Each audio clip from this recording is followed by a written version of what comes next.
Larry Korb, Senior Fellow at the Center for American Progress, and California Democratic Congresswoman Loretta Sanchez, who sits on the Senate Armed Services and Homeland Security Committees. Thank you both for being here. Welcome. So Thank you, Joy. Congratulations. Thank you very much. Well, I want to start with you, Congresswoman, because what we just heard were some members of the other party saying essentially that the military is being sacrificed on the altar of entitlements. How do you respond to that? Well, first of all, they haven't even seen the details of the budget. So for them to come out already against it tells you that they haven't even had time to do their homework. Secondly, it's the job of the Congress under Article 1, Section 8 that we stand up the Army and the military. We pay for it. And so we'll have a process. We'll have hearings. But more importantly, all of the heads of our different departments of our military, our head Army general, for example, have agreed to the numbers that Secretary Hagel and the President have put forward. So, you know, again, they're screaming ahead of time before we really take a look at it. And here's the most important question we need to answer. What is the mission we want the defense departments, our services, to do? And that will drive how many, what the sizes of that military and what capabilities we fund for them. And Larry, that is a very good question. Sort of what is the mission that we are looking at going forward? Give me your assessment based on a smaller, lighter military, something that even Don Rumsfeld tried to do for transformation and wasn't successful during the Bush administration. What kind of pragmatic mission structure would we have for a military that is dramatically smaller?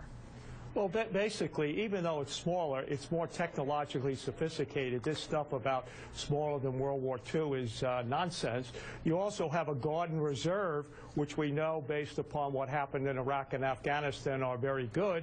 And we're larger than any other land army in the world. So when I hear this type of thing, it's just nonsense.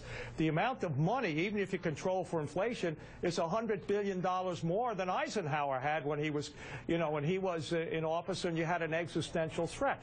Your mission basically is to deal with terrorists with a global reach, with rogue regimes like Iran and North Korea, and with rising powers like Brazil and Russia and China. But you're not going to deal with them all militarily.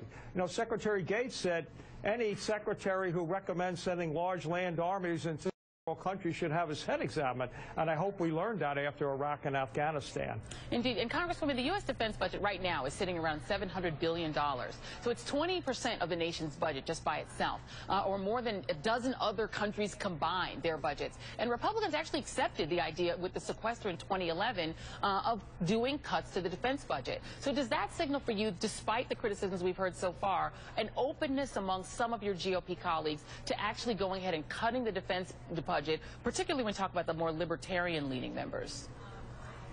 Well, I have seen very few of my Republican colleagues actually want to or come forward and say they want to cut the budgets. A few, and I've been working with them. But here's the problem when you're only looking at one thing, like the size of the Army, let's say, is that if you keep the size up, but you don't have the money to train them correctly, to keep training them, to keep them at the level in which we need to send them out, that's called you're hollowing out the force. So you have a false force. You think you have these large numbers, but they're not really ready to go out. And that's what could happen. Just this past year, my 82nd Airborne Division had to cut a third of its operating budget under the sequester, and so they weren't training up their second and third and fourth teams that rotate in to be right on top, to get ready to go when we want to send them within 72 hours. And so it's very important that we get the size correct, and maybe it's less, but they do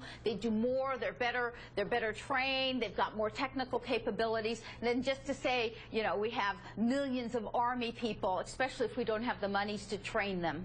And when you look, Larry, at the current threat structure, the things that people are concerned about, Iran sort of looms large in that calculation. And what does a move of reducing the military really say about our posture vis-a-vis Iran? Well, I mean, basically, first of all, we'd be to start a military conflict with Iran. But if you did, you wouldn't invade the country. We're not going to have, try and have regime change. You would use your air and naval power, which, again, we're far away more than everyone else. And Congressman Sanchez, the problem last year was the Pentagon pretended sequestration would not happen when they sent their budget up. So that's how they had to do it. That's the law of the land. You've got to live with that. And even this year, they're pretending it's going to go away. You can't do that. You may agree or disagree, well, Larry, but that's the law.